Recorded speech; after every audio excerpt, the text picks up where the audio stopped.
Boa noite. Vamos pregar hoje sobre a segurança do salvo. João 5:24.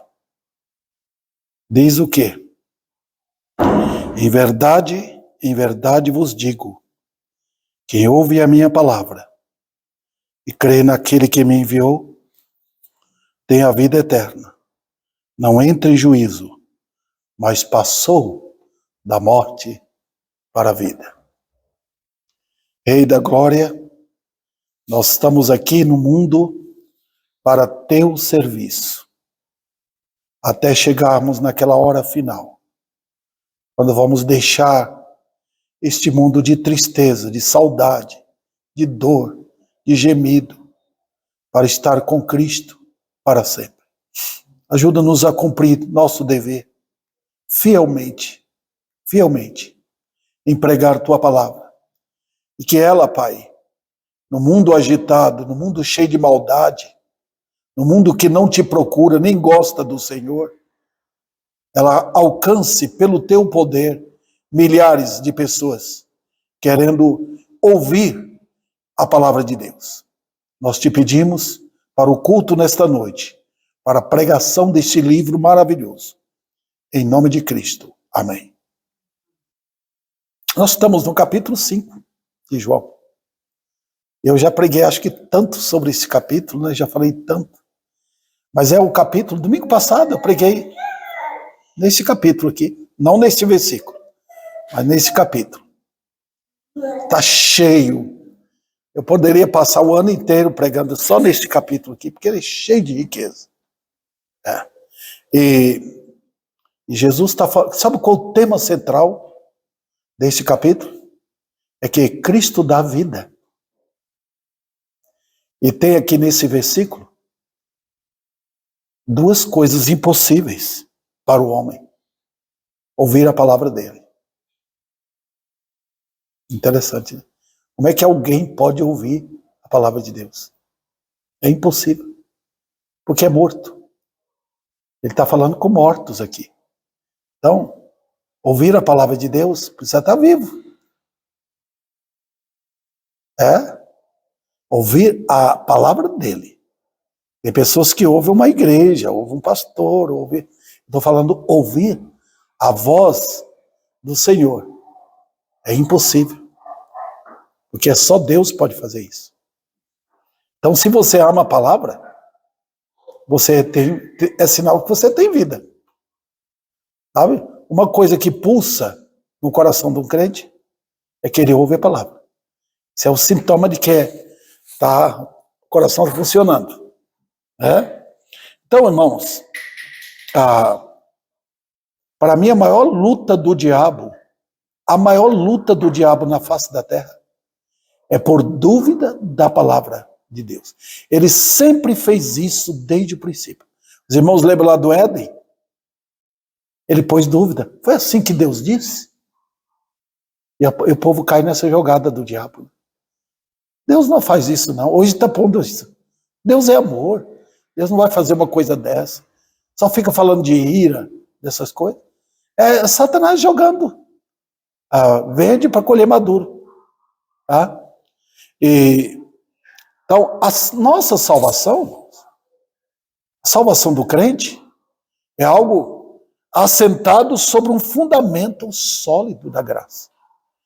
Não tem como tirar a salvação do crente. Do lado do pecado, não há como tirar o pecado e a morte, a não ser pelo poder de Jesus. No lado dele, é impossível tirar a salvação do crente. É impossível. Não tem um crente sequer no inferno. Se tem alguém que diz que é crente e foi para o inferno, é porque ele não era crente. É impossível para um crente ir para o inferno. Não tem como. Porque ele recebeu vida. O inferno não é lugar dos vivos, é lugar dos mortos.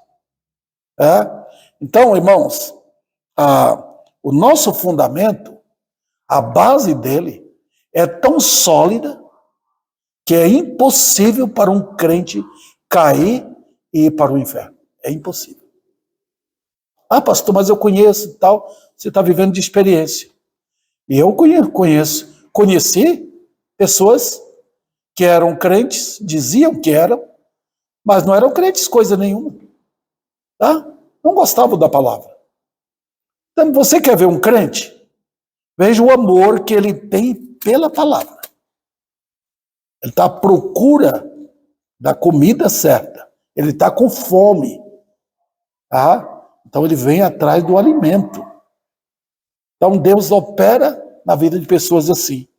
Então, como é que o crente faz para alimentar-se e confirmar em sólida convicção da sua salvação? Você pode ser abalado? Pode. Pode. E qual a pessoa que não é abalada? Qual o crente que não é abalado? Todo crente é. Mas lembre, nós não vivemos de experiência. Tem movimentos aí que vivem de experiência. Nós não vivemos de experiência. Nós vivemos do fundamento. Entendeu? Se você parar com o seu carro e a polícia pedir o documento e você não tiver, fala, não, mas eu tenho muito tempo de experiência já de... Não, eu quero o seu documento. Se você não tiver, posso passar o carro para cá. Tá? Eles retêm o carro. Nós não vivemos de experiência. Nós vivemos de um documento chamado Palavra de Deus. Pronto. É nesse documento que nós firmamos nossa fé. Né? Então, a base segura da nossa salvação está naquilo que Cristo fez lá na cruz por mim. E não no que eu faço por Ele. Eu não faço nada. Ele fez tudo para mim. Então, vamos lá, irmãos. A primeira coisa que eu quero tratar aqui, desse texto, o texto, os irmãos percebem, eu não estou tirando o texto do contexto. Aí eu estou forçando a Bíblia, tá vendo, irmãos? Tá? Estarei forçando as Escrituras, não tirando o texto do contexto. Por quê? Porque se eu fizer isso, eu dou um rombo aqui nas Escrituras. Eu estou pregando o que Jesus falou no texto inteiro. Ele veio para dar vida. Então ele diz aqui o quê? Em verdade vos digo, quem ouve a minha palavra, está de acordo com o texto? Está. E crê naquele que me enviou, tem a vida eterna. Não entra em juízo, mas passou da morte para a vida. Está muito claro aqui, irmãos. Vamos então para a exposição? Vamos. A primeira coisa que eu quero falar com vocês aqui é o que Jesus diz logo no princípio. Quando ele quer falar alguma coisa que é ponto básico, batendo na mesma tecla, ele diz, em verdade vos digo. Por que ele fala isso? Em Mateus, Marcos e Lucas, ele fala, em verdade vos digo. Em João ele diz, em verdade vos digo. Ele repete. Aqui é uma afirmação bem judaica. Né? É a palavra amém. Jesus está dizendo amém.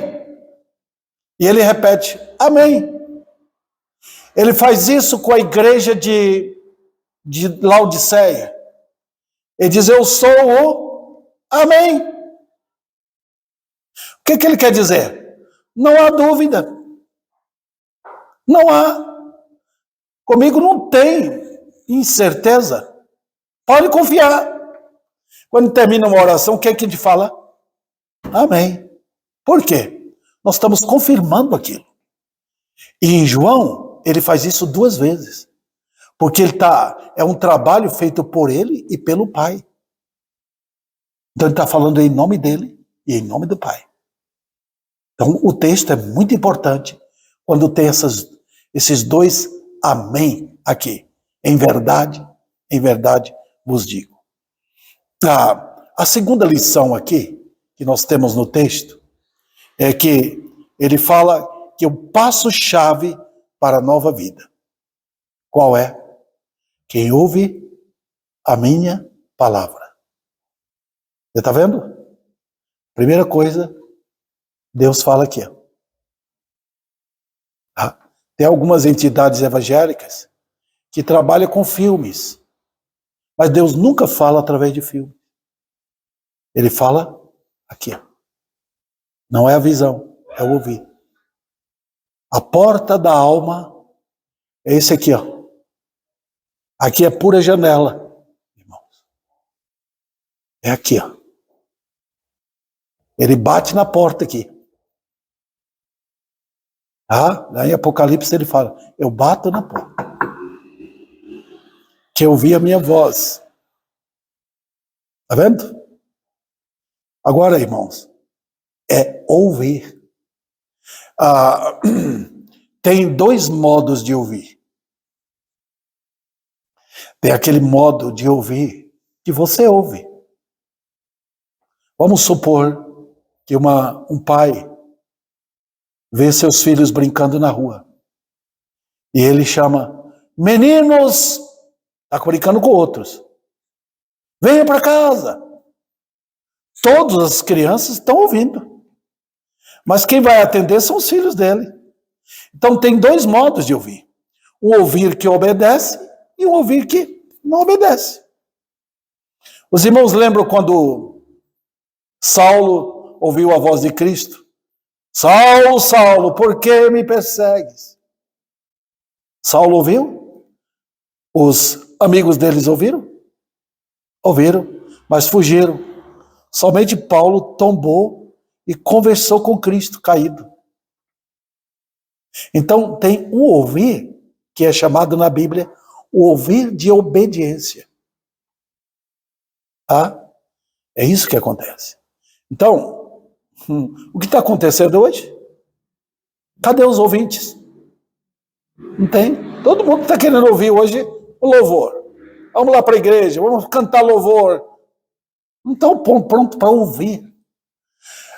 Quando você ouve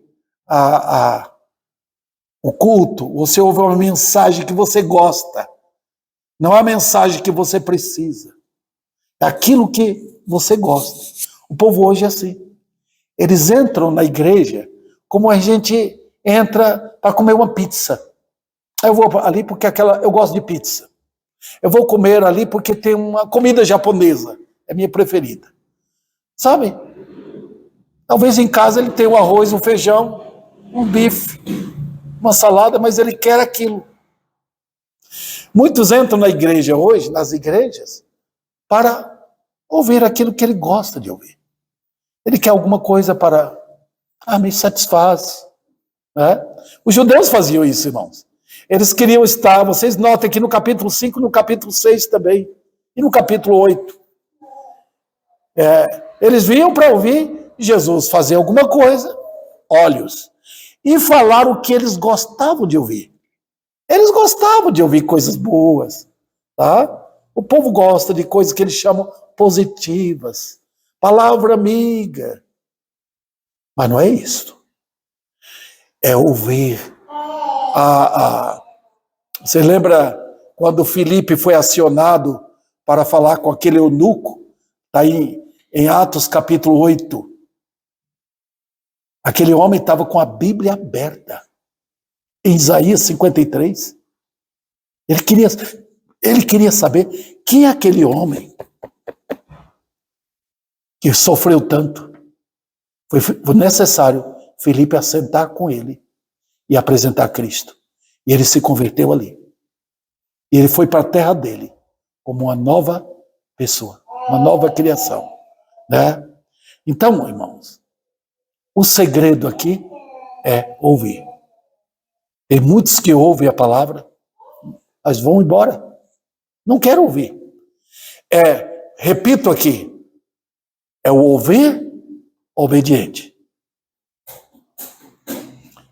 Outra coisa aqui, que destaca, é que Cristo diz, quem ouve a minha, olha como ele é enfático, ele fala a minha palavra.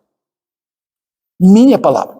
E aqui é importante, irmãos, porque em João, a Bíblia diz logo no começo, que o verbo, fez todas as coisas.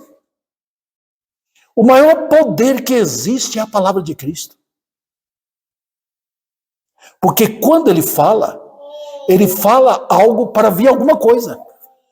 Olha, irmãos, vamos supor que alguém queira um imóvel na sua casa, tá? Eu quero uma geladeira. Ele não vai falar assim, geladeira apareça. Ele não tem palavra poderosa para isso. Ele vai comprar a geladeira e pagar e trazer. Com Cristo, não. Quando ele fez todas as coisas, ele chamou do nada. Não tinha sol, não tinha lua, não tinha estrela, não tinha planetas, não tinha meteoros, não tinha nada. Ele simplesmente disse, venham, e apareceu. Então o poder está onde? O poder está na palavra. Está vendo aqui? Quando Cristo fala, surge. Quando ele não fala, não surge. Está vendo aqui? Veja como ele chegou lá no sepulcro de Lázaro. O que ele fez? Ele pôs-se diante do túmulo, mandou tirar a pedra, e ali todo mundo incrédulo ao derredor. O que esse louco vai fazer? Mas ali estava o verbo. Então quando ele diz, Lázaro, sai para fora. Olha o poder da palavra. Não foi de uma decisão de Lázaro, foi uma decisão da palavra de Deus. Está vendo? Quando ele abriu a boca e falou, Lázaro, sai, o poder estava tal na palavra de Deus, na palavra do Senhor, que Lázaro saiu. Então, o que acontece? Que o único poder que existe no universo é a palavra do Senhor. Foi assim que ele fez um universo que para nós é infinito. E quando no fim, quando ele destruir tudo isso, ele vai destruir tudo com a palavra dele. Ele vai ordenar e acabar com tudo que o pecado afetou. Puxa vida. Então nós entendemos isso? Eu estou vendo aqui, falando com vocês aqui, irmãos, porque o poder está na autoridade da palavra. Então, o que eu devo fazer como pregador? A Bíblia manda, pregue a palavra. O que se espera da minha parte? Que eu seja um homem cheio do Espírito. Está vendo? Então eu sempre falo que Deus comunica a palavra dele, passa pelo coração de um pregador, como você coloca uma massa no forno. E depois você vai ver o que acontece. O poder está só na palavra. Só. Então por isso que ele diz, quem ouve? Ué, todo mundo não ouve? Ouve. Se tiver 100 pessoas aqui, todas 100 pessoas vão ouvir. Mas de repente, no meio daqueles, supomos, 50 incrédulos, pessoas que estão mortas no pecado, uns 5 ou 10 pessoas se convertem a Cristo. O que aconteceu? 10 ouviram e as outras 40 pessoas ouviram, mas é aquele ouvir que não obedece. Está vendo aqui? Lázaro obedeceu. É incrível o poder da palavra, que a palavra é tão poderosa que ela faz surgir do nada o que não existe. Eu quero levar os irmãos um pouco para Romanos. Vão comigo. Olha o que Paulo diz. Romanos capítulo 4. Romanos 4. Olha o que Paulo diz. O Gessé e a Virgínia já conhecem bem esse texto. Veja o que Paulo diz.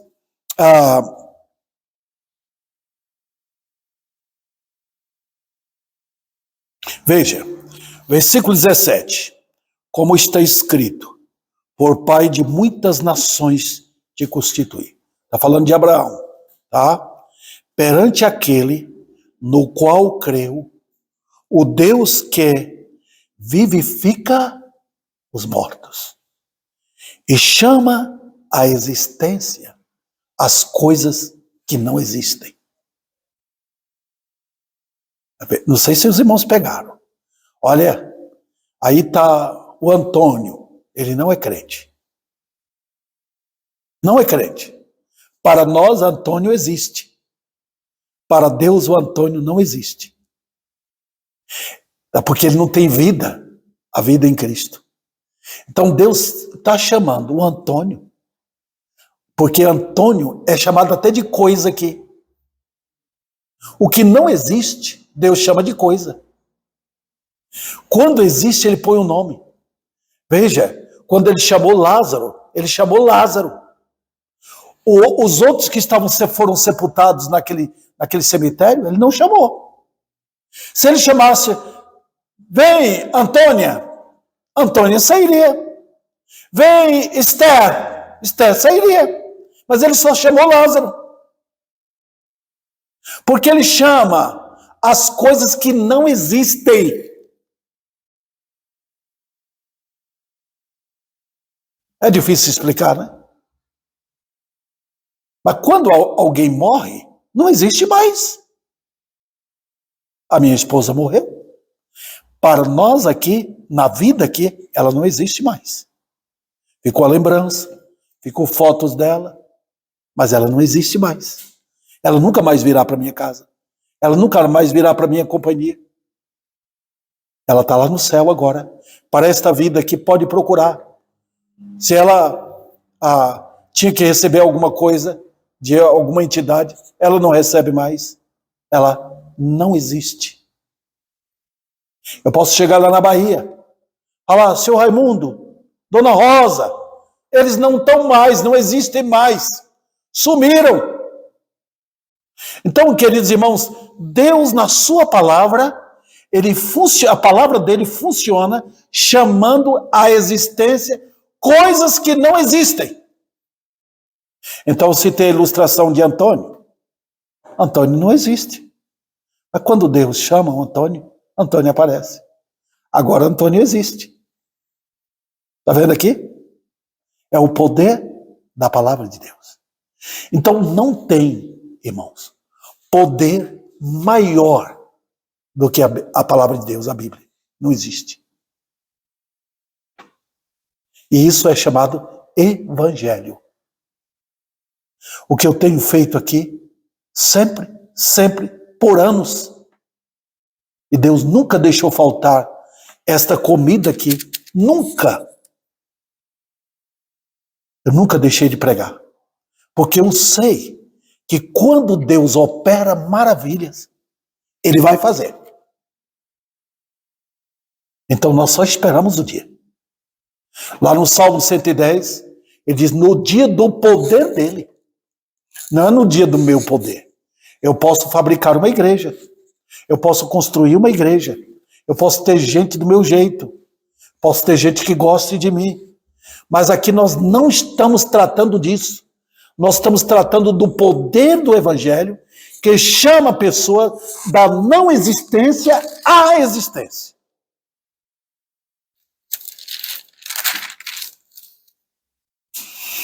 Voltando a João. Vamos lá. Eu quero dar uma... O que o pregador tem que fazer é dar vamos dizer assim, um brilho maior nessa poderosa palavra. Porque a Bíblia fala dela.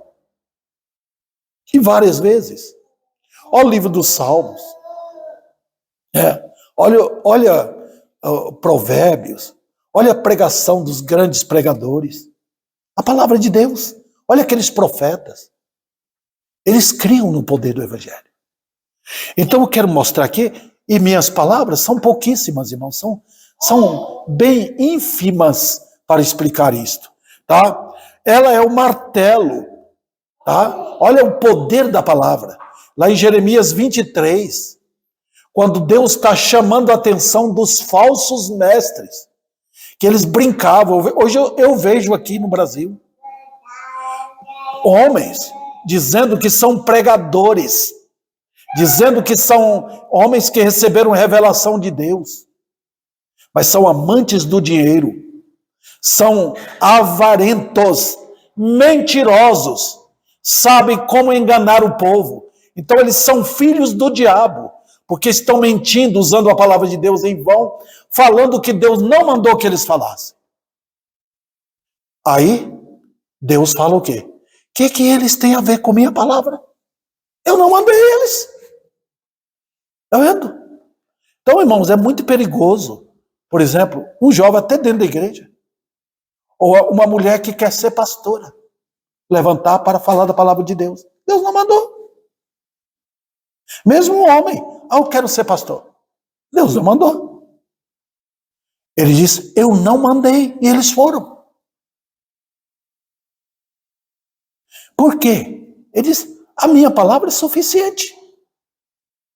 Ele disse, ela lida. Você já viu como a marreta faz com a pedra?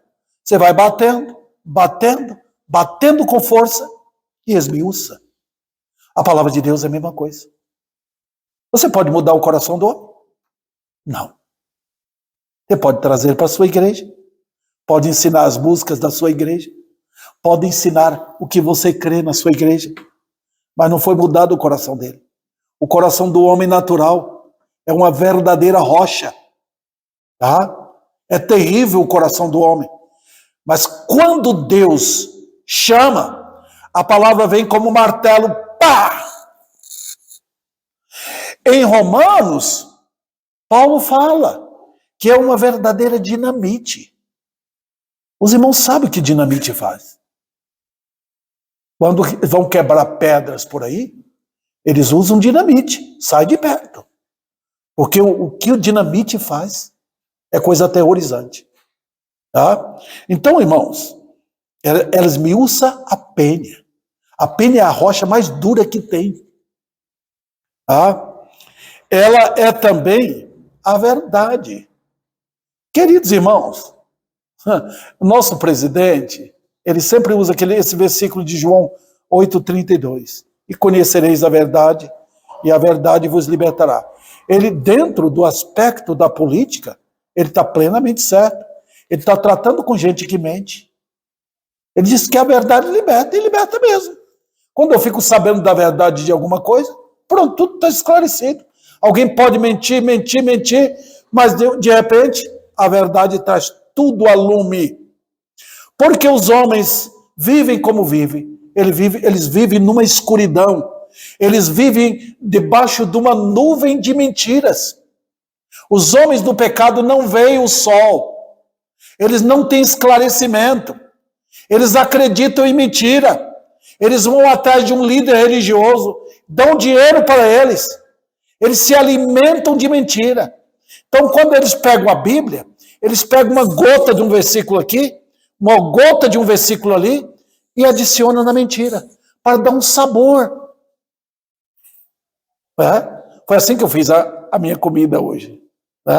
Eu peguei a carne que eu comprei e coloquei tempero. Eu fiz o outro mexido lá. Não é comida, não, irmãos. Comida que homem faz. Não é comida. É bem diferente da comida que uma mulher faz.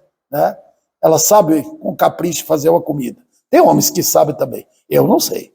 Então tem que me virar.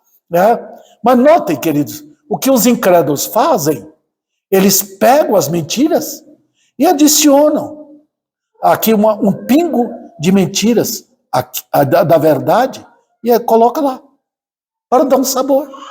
É por isso que eles hoje estão falando amém e aleluia para tudo. Amém, vai com Deus, Deus te abençoe, vai tirar a tua maldição. Tudo mentira, irmãos.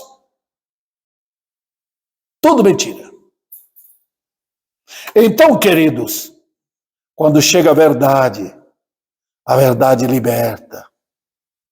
Para alguns, a verdade vem com uma luz forte, que a pessoa foge, não gosta dessa luz.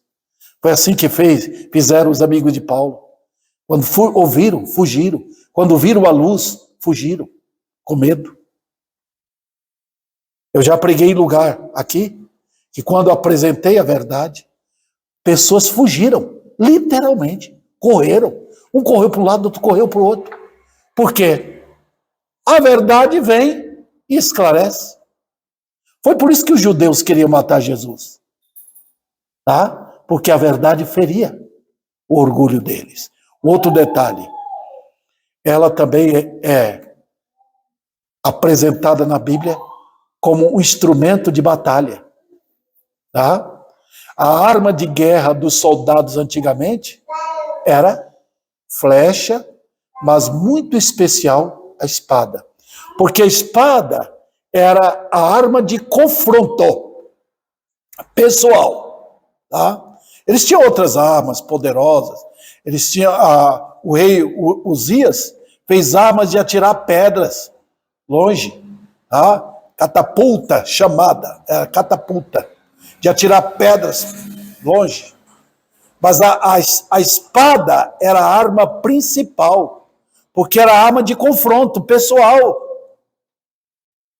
O evangelho é confrontador. Tá? Quem prega o evangelho tem que ser confrontador, porque ela é penetrante. A Bíblia é um livro que é uma mensagem, o evangelho é uma mensagem que penetra lá dentro. O alvo da espada é matar. O alvo do evangelho é matar também. Mata o velho homem. Então quem está pregando a palavra de Deus? Ele está golpeando. Golpeando. E golpeia mesmo. Eu tive pessoas aqui na igreja que falaram, do jeito que ele prega aí, não vai ficar ninguém. Mas eu estou pregando um evangelho que confronta. Confronta comigo. O evangelho vai perguntar para você, você é crente? Você é dele? Você é salvo? Você vai para o céu? Ou é um condenado? A Bíblia sempre faz isso. Por quê? Porque ela vai no íntimo. Ela vai na sua consciência. Ela vai verificar quem é você. Se você está com a consciência culpada, não tente burlar isso. Não tente passar por cima. Em frente. Porque o evangelho é confrontador.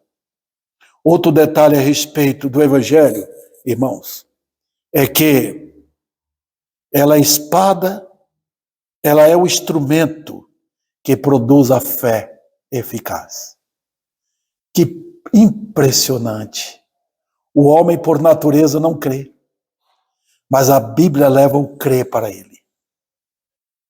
A Bíblia rasga o coração, fere, mas penetra lá dentro com uma luz que, vamos dizer assim, ergue um homem interior. Ele passa a ver.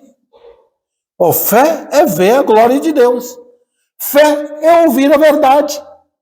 Então, fé é uma visão do homem interior. Agora eu sei. Tá vendo? Nós cantamos aquele hino. Ó, quão cego eu andei, e perdido vaguei, longe, longe do meu Salvador. Quem está falando aquilo? Um homem que creu. Eu entendo agora. Agora eu sei. Alguém morreu no meu lugar. Quem está falando? A fé. Paulo fala sobre isso em Romanos capítulo 1. É a fé que sai do homem, entra no homem e faz o homem andar o resto da vida até entrar no céu. Quem produz isso? A palavra. Eu estou mentindo? Não. Olha Romanos 10, 17. E assim a fé vem pelo ouvir. E o ouvir da palavra.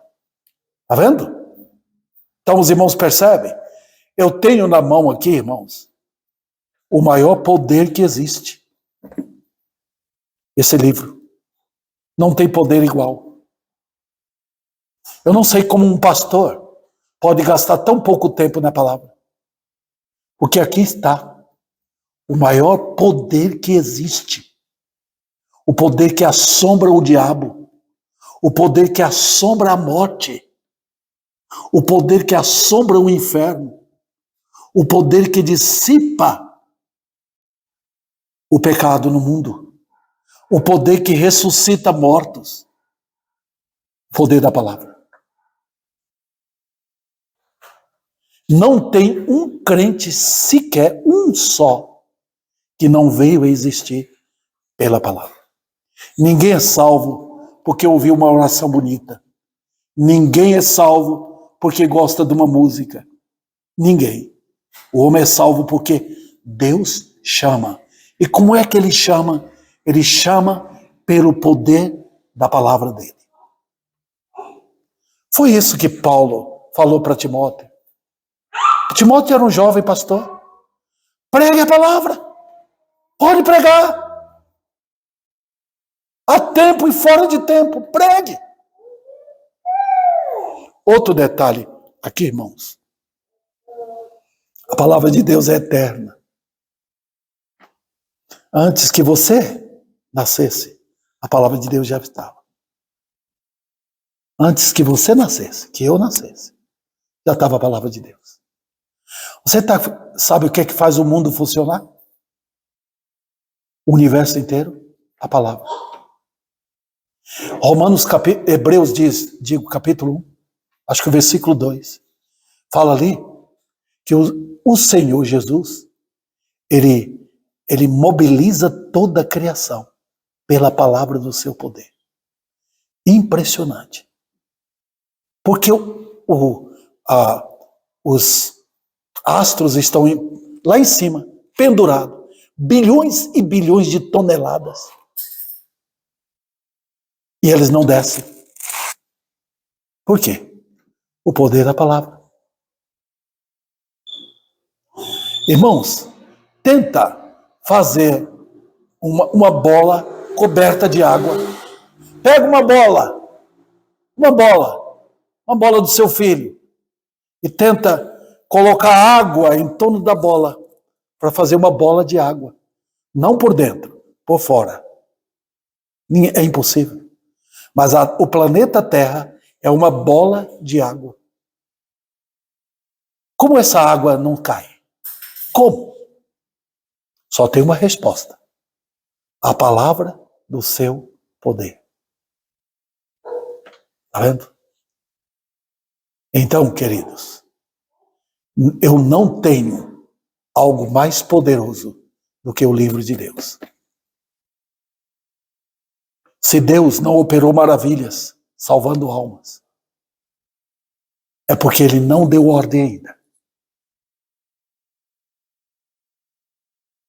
Outro detalhe, queridos, esse livro aqui, maravilhoso,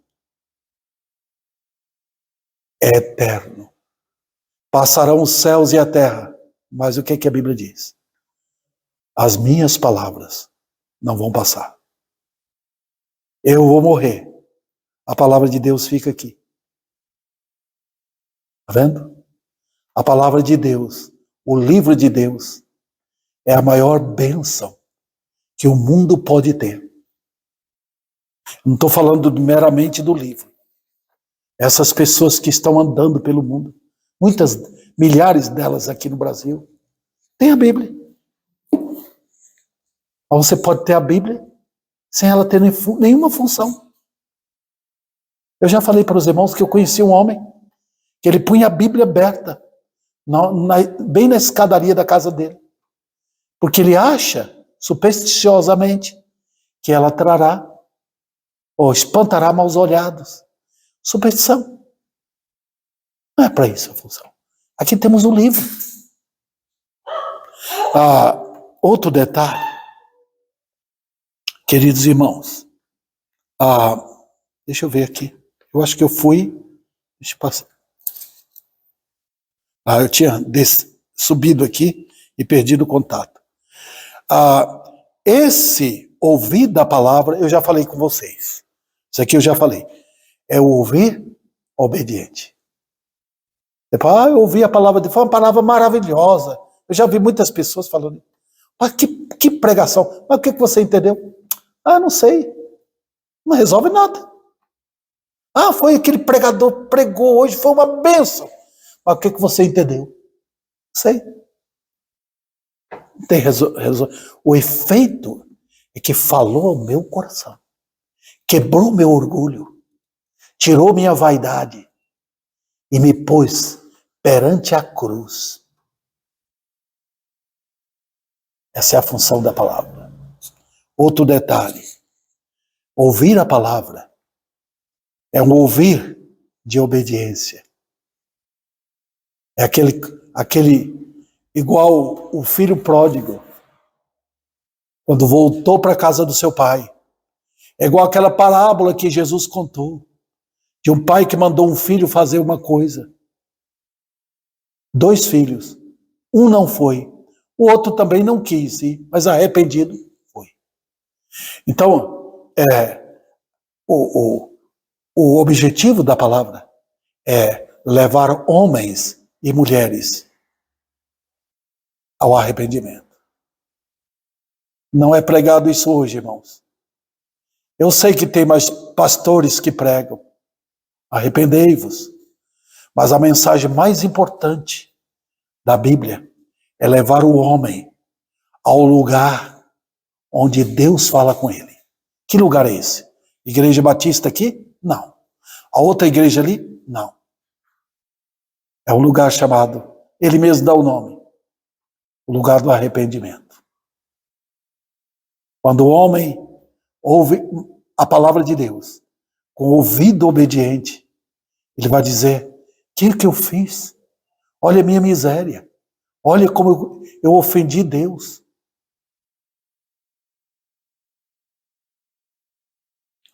E o segundo ponto aqui, neste primeiro ponto, é crer naquele que enviou, o Filho de Deus.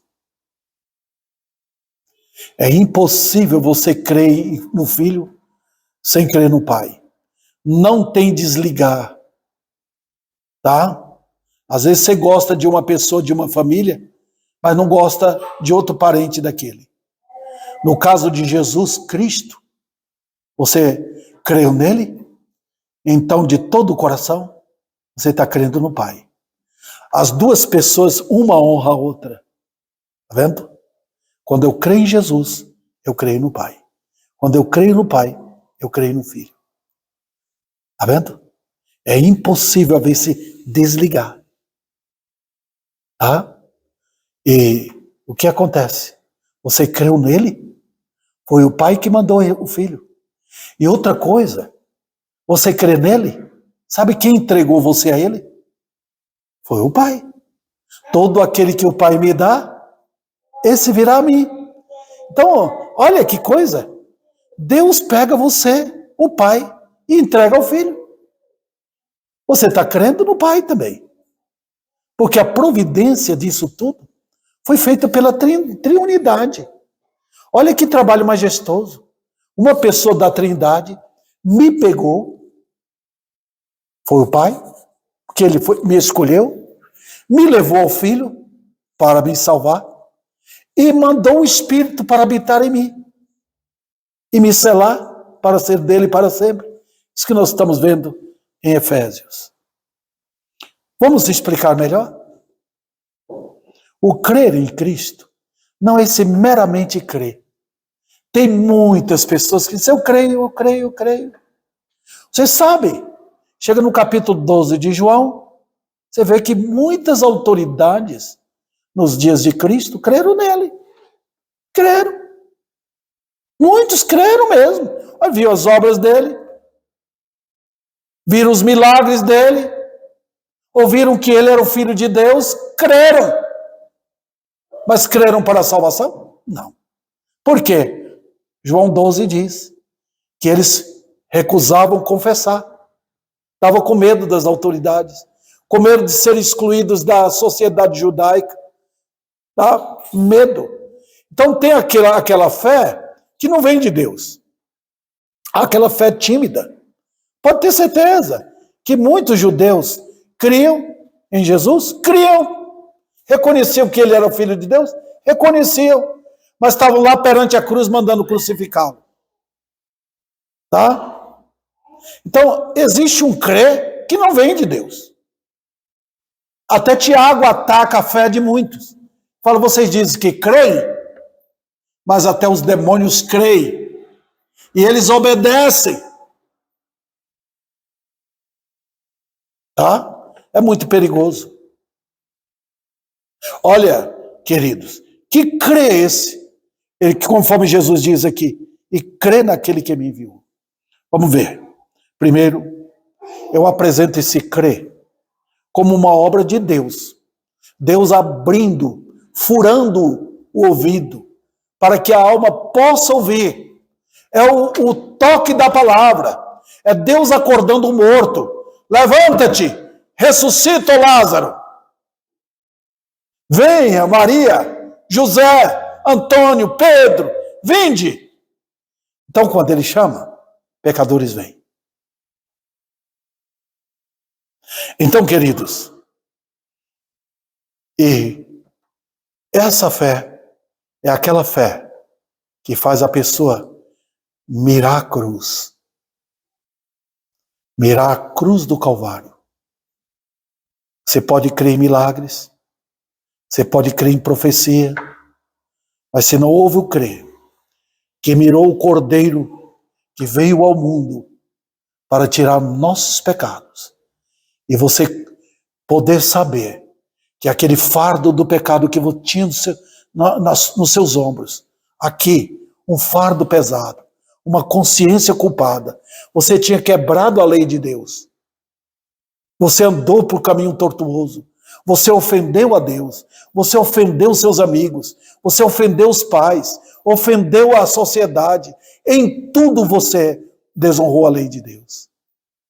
Então, quando você mira o Cordeiro, ele levou os meus pecados. Levou. Foi ele que ocupou o meu lugar? Foi. Foi ele que se tornou um verme para tirar um verme do inferno? Foi. Eu creio nele. Ele é meu. E queridos, nós temos vários hinos que expressam essa confissão. Oh, que descanso em Jesus encontrei. Cristo para mim. Cristo para mim. Está vendo?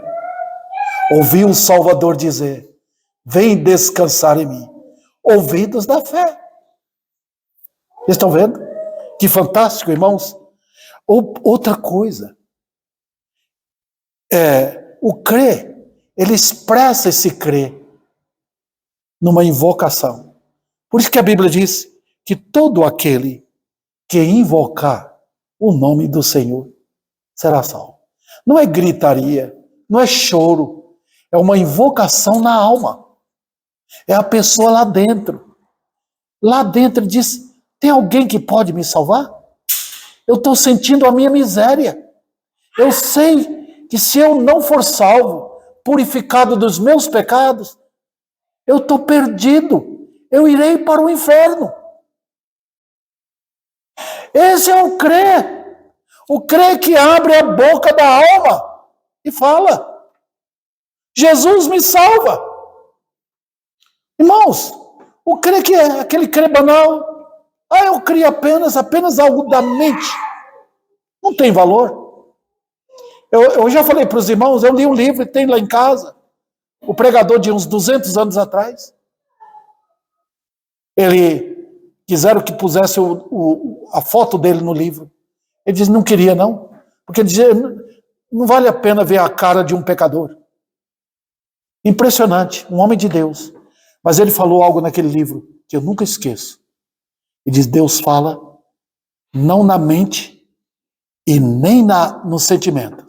Ele fala a consciência do homem. Porque é ali que Deus chega. É ali que está o coração. É a consciência. Então o que tem hoje é um evangelho medíocre. Ou liga com as emoções, ou liga apenas com o pensamento. Não tem valor. Tá? E, às vezes, nós vemos um pecador rebelde, ouve, deixa de lado. Não tente apaziguar, não tente passar a mão na cabeça, deixa porque Deus sabe lidar com ele. Chega um momento que Deus leva ao pó. Algumas pessoas são tratadas por Deus assim. O eunuco foi salvo na carruagem dele. Saulo de Tarso caiu por terra e ficou cego. O ladrão na cruz foi para o céu, foi salvo, depois de intenso sofrimento, vendo o Salvador ao seu lado. Então, queridos irmãos, é a invocação. O que você vai dizer? O ladrão na cruz diz: lembra-te de mim quando entrares no teu reino. Está vendo? Invocação. Quem me poderá salvar? Invocação. Não é sentimento, mas às vezes o poder da palavra é tão intenso que traz sentimentos. Tem pessoas que choram no culto. Tem pessoas que, ao ouvir a palavra de Deus na sua casa, choram os seus pecados. Eu me converti assim. Ele fala, eu estava em casa, eu estava ouvindo, e aquilo me fez chorar. Eu não sabia que minha miséria era tão grande. Tem uma senhora que ela sempre está curtindo minhas mensagens que eu mando pelo Facebook. E eu abri a página dela e ela colocou ali: o que seria a minha alma sem Cristo? O que seria a minha alma sem Cristo? Olha, é uma pessoa, eu percebo o quanto ela ama a palavra de Deus. Ela está ali basicamente o dia todo pegando aquilo que falou o coração dela e ela ali ou enviando ou curtindo. Porque eu vejo que é uma pessoa que realmente ama a palavra de Deus. Outro detalhe, irmãos, é uma entrega sincera. A fé bíblica, ela não é medíocre, ela não é a metade, ela não entrega uma parte da alma e outra parte fica para o mundo. Não, é uma entrega total. Igual aquele hino, tudo entregarei, tudo entregarei. Ele tem dificuldade? Tem. O começo é difícil, tá? Às vezes o crente luta, mas Deus colocou de tal maneira os santos no mundo, sob o cuidado de uma igreja boa, sob o cuidado de um pastor zeloso, sob o cuidado de crentes mais experientes. Por quê? Porque é assim que Deus opera, pela comunhão da família dele na terra. O cuidado de um pastor que cuida como Cristo cuidou, com todas as suas limitações. O crer é assim. Por isso que Jesus fala, crê. Agora, se você lida só com o crer, você vai fazer o remédio seu do jeito que você gosta, para dar para o povo. Não é assim. Deixa eu ver meu tempo agora, queridos irmãos. Está acabando. Eu só falei um ponto só dessa mensagem. Para mim é tão maravilhoso isto, que eu quero dizer para os irmãos, que para mim não tem algo mais poderoso do que a palavra de Deus. E eu sei que enquanto eu estou pregando aqui, a palavra de Deus está edificando a igreja. Os santos de Deus são edificados. E eu creio tanto no poder da palavra, que eu sei que Deus pode operar por esta mensagem. Tem muitos pregadores, homens de Deus, que estão pregando agora. Estão gravando. E a palavra de Deus vai para todo lugar. A palavra de Deus não para. Eu posso ser preso. Eu posso ser posto numa prisão. Mas ninguém prende esse livro. Ninguém consegue prender. Paulo falou, me algemaram. Mas ninguém pode algemar a palavra de Deus. Ela é poderosa. Porque ela vai fazendo o que Deus quer. Deus opera segundo a palavra dele. Ela opera segundo o que lhe apraz. Então, no meu caso, eu devo ser fiel ao Senhor. E sabe, eu sou apenas um instrumento. Chegará o tempo que Deus me tirará. Tá? A minha esposa querida foi. Ela foi um instrumento de bênção na minha vida. Ela me ajudou tremendamente no ministério. Chegou o tempo, Deus falou, Nádia, venha. Agora, vem para o seu lar. Vai chegar o dia que eu, qualquer pregador, Deus vai chamar. Vem, para o lar. Eu conheci um homem missionário, ele era do Mato Grosso. A filha dele contou como foi quando descobriu o problema de saúde dele. E ele chamou a família no hospital e disse: Deus está me chamando. Aí falou com a família toda, repartiu as coisas que tinha que repartir e partiu para o lar, para nunca mais voltar. Esse é o Deus da Bíblia. Olha como eu amo esse livro e sei o quanto esse livro pode operar milagres. E eu sei que nesta noite, eu sei que durante o percurso desta pregação, ou muitos poderão ouvir e serem salvos. Que Deus aplique a sua palavra em nossos corações.